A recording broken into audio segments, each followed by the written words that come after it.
New information involving Mayweather declining a penalty costing either fighter $5 million if there is a failed drug test leading up to the fight. ESPN.com senior boxing writer Dan Rafael now joins us on the phone. And Dan, well, basically what it came down to was the Mayweather camp declined to do a side agreement on a $5 million penalty in the event that either of these guys tested positive for a banned substance.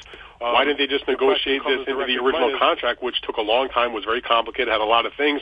This would have seemed as though it was just another one of the various issues to deal with. So on the one hand, you can understand why Mayweather would not want to reopen an agreement or do anything more. They feel like the deal is done. And on the other hand, the fans that were serious about this. So I see it from both points of view.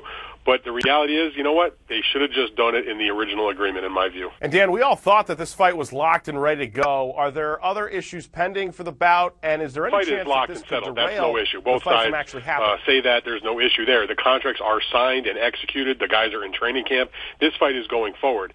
The Pacquiao camp, I think, was just hoping that Mayweather would agree to this, and when they didn't, they decided to go public with it. And for Manny Pacquiao was they just feel like they're basically disappointed. They felt like Mayweather would do this, and they just were disappointed that he didn't do it. And, I mean, you can understand, I guess, from the Mayweather side, he's like, listen, we negotiated, like, every single element of this fight, soup to nuts, and if you didn't put this in the contract, and it's sort of like that's your problem, the deal is done and it's signed. It's not going to prevent the fight, but the Pacquiao camp's just disappointed over the situation.